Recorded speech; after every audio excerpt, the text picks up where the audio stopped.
สบายดีท่านผู้ชมที่เคารพขอต้อนรับเข้าสู่รายการค้นหามาเราซึ่งในมื้อนี้รายการค้นหามาเรามาอยู่ที่ห้องกวดพยาธิเอกชนครบวงจรซึ่งเพิ่นได้มีการสาธิตการนวดกดจุดแบบพิเศษซึ่งเป็นสูตรที่คิดค้นขึ้นมาใหม่โดยดรทาเคชิและในมื้อนี้พวกเราก็จะมาเบิ่งกองการสาธิตในการบำบัดพยาธิในรูปแบบของเพิ่นด้วยการนำเอาไฟฟ้าสถิตมาบำบัดและกดจุดเพื่อปัวพยาธิในจุดต่างๆส่วนรายละเอียดนั้นจะเป็นคือเท่าใดขอเชิญทานที่ตามรับชมได้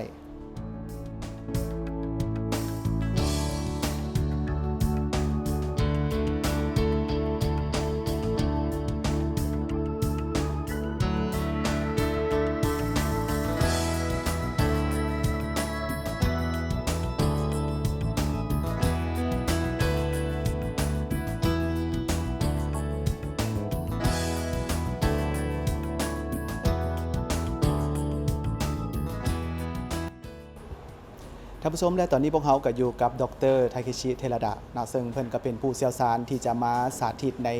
โครงการนี้ถือว่าได้รับความสนใจเป็นอย่างดีจากหลายคนและพวกเขาจะมาถามที่ไปที่มาของเพิ่นว่าการที่ได้มาคิดค้นศาสตร์นี้แม่นเป็นย้อนหยังและมีแรงบันดาลใจมาจากไสพร้อมกับนายแปลภาษาทานางพรนาลีที่จะมาแปลภาษาญี่ปุ่นให้พวกเขาได้รับรู้เนาะสบายดีก่อนอื่นก็อยากให้ทั้งท่านหมอแนะนำตนเองกันเลยはい、私寺田武史と申します。日本から来ました。私はですね、日本で柔道整復師という国家資格で整骨院をเพิ่นนั่นน่ะชื่อว่าธีรดะทาเกชิเนาะเป็นอาจารย์ผู้ที่ว่า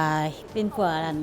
แบบพวกนักกีฬาต่างๆหรือเป็นพวกกล้ามเนื้อพวกเส้นประสาทต่างๆอยู่ญี่ปุ่นเนาะ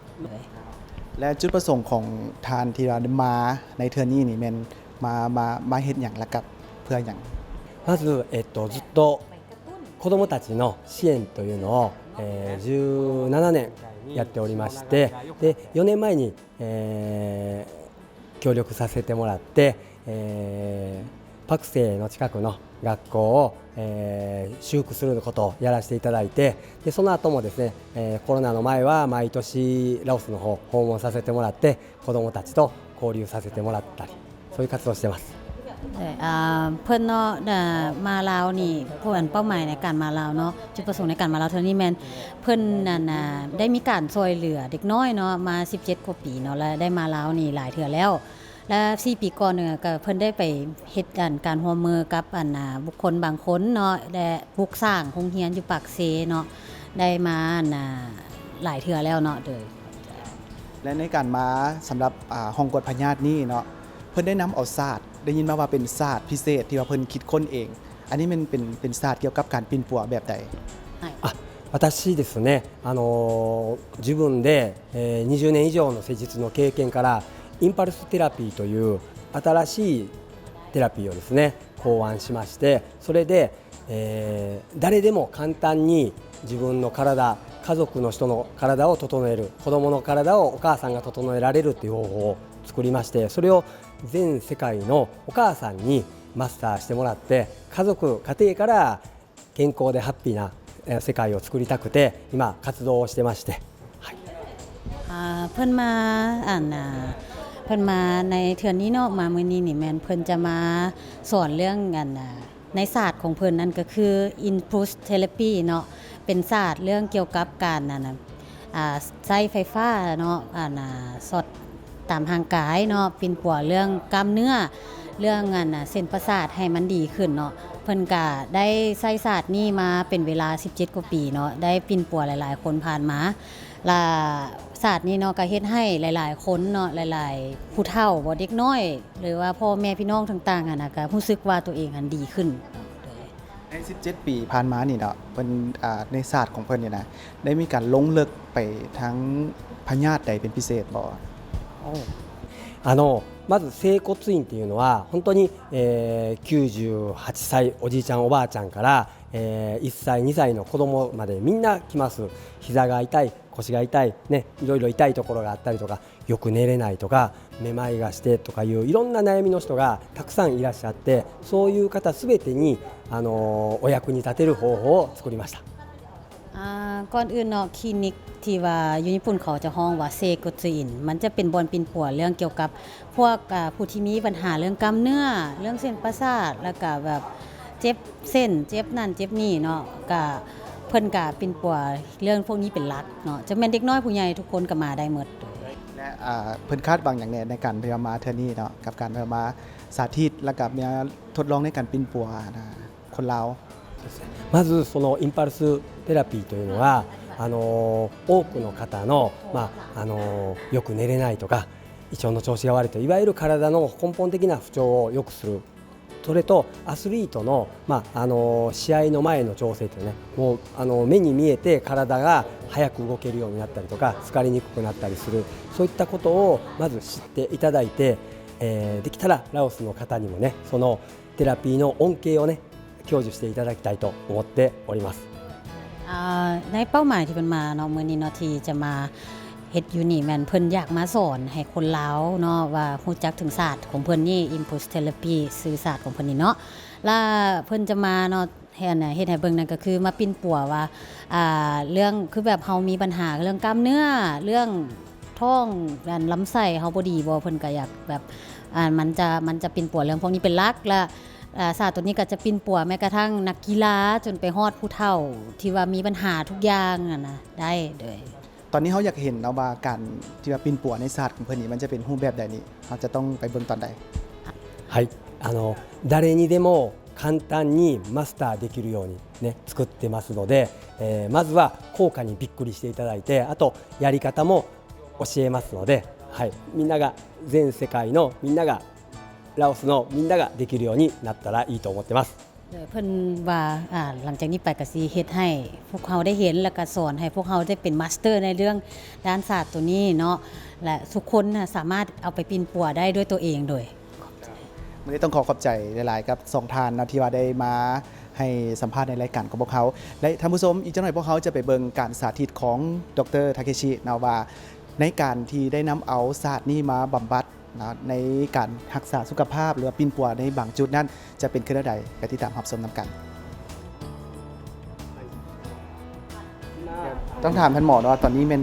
การนวดจุดตัวนี้นี่มันนวดเพื่ออย่าง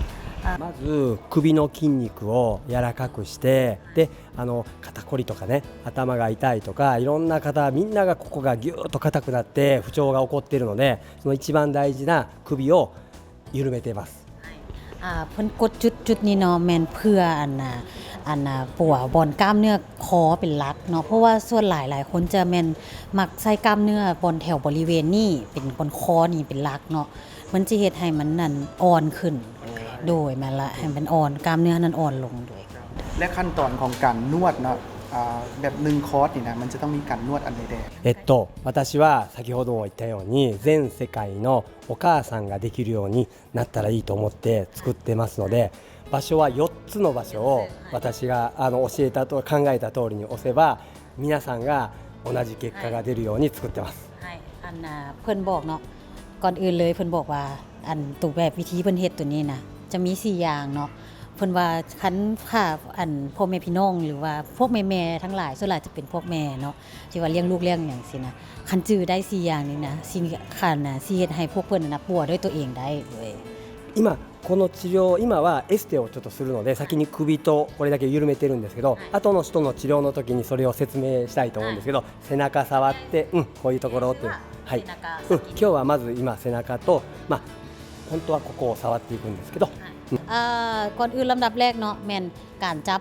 เรื่องบนหลังเป็นหลักกล้ามเนื้อแถวหลังเป็นหลักเนาะส่วนที่2ที่3ที่4นี่เพิ่นสิบอกจากนั้นทีหลังให้เบิ่งอีกบาทนึงด้วย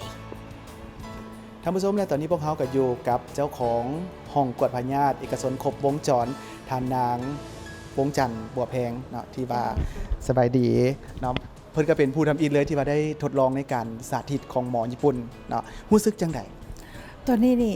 รู้สึกว่าแบบคือสมมุติเพิ่นจับปึ๊บนี่มันรู้สึกคือกันมีเลือดแบบแล่นเส้นน้อยๆไปตามเซลล์ของเฮาแบบมันสิไปแบบมีแฮงก่อนเฮากดจุดทั่วไปเพราะว่ามันกระจายได้ดีตัวนี้คือความรู้สึกแบบแล้วก็กล้ามซีนก็รู้สึกว่ามันเป็นเด้งดึกๆไปเลยแบบ บ่สร้างสิเว้ารู้สึกว่าคักแล้วก็แบบเวลาเพิ่นอันนั้นแล้วแบบผ่อนคลายไปอย่างได้ดี และเมื่อกี้นี่ก็เห็นเพิ่นกดจุดทั้งด้านหลังเนาะหรือว่าการขอตัวนี้จะรู้สึกเป็นอะไรได้ผ่อนค ตัว ลาย นี้ บ่ แบบเพราะว่าส่วนหลายสิมักเฮ็ดเวียกมักสินั่งลายเนาะนั่งลายแล้วก็เฮาพายกระเป๋าพายอย่างหนักรู้สึกว่าเบาไปเลย เบาก่อนเฮาไปนวด 2-3 เทื่ออีกมันเห็นได้ชัดเลย มันสามารถกระตุ้นลงไปลงลึกเนาะถึงกล้ามซีนแท้ๆเลย แม่นพอเวลาเพิ่นกดปึ๊ดทางหลังนี่มันสิลงไปแบบลงไปกระจายตามแขนเลย เป็นต้นมันแขนนี่มันเจ็บไปสิมันสิกระตุ้นแฮงทั้งที่เพิ่นใส่ความไฟฟ้าเท่าเดิม แต่รู้สึกว่าเบื้องนี้มันจะกระตุ้นแฮงคือสิแม่นเบื้องใดมีปัญหาแล้วมันสิช่วยไปสินะ และสำหรับการบำบัดในเทือนี้ที่ได้เชิญหมอญี่ปุ่นมาเนาะทั้งเจ้าของคลินิกเองในนามส่วนตัวนะจ๊ะจะมีอย่างอยากจะฝากถึงท่านผู้ชมบ่ ตัวนี้นี่ในเฉพาะความรู้สึกส่วนตัวของข้าพเจ้าที่ได้ใช้มาเนาะเฉพาะเครื่องนี่อันนี้มันก็บ่แม่นการปวดแต่ว่ามันเป็นคล้ายๆคือการกระตุ้นเอากระตุ้นด้วยไฟฟ้า แก้ไขเฉพาะจุด แก้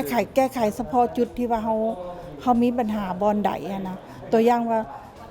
าเซลล์เบื้องนี้เฮามันด้อยตัวนี้มันคือสิไปช่วยกระตุ้นตัวนั้นจึงเฮ็ดให้เฮาแบบรู้สึกสดชื่นขึ้นมาแบบเห็นได้ชัดเลยทั้งตอนที่เพิ่นเฮ็ดรู้สึกว่ามันเบาขึ้นมาเลย ตอนนี้รู้สึกทันทีที่ได้เห็นที่ได้เฮ็ดว่าซั่นเอาไป มันอาจจะเข้าไปแก้ไขเกี่ยวกับปัญหาคือตัวอย่างเขากล้ามเนื้อเพราะว่ามาสังเกตว่าอยู่คอ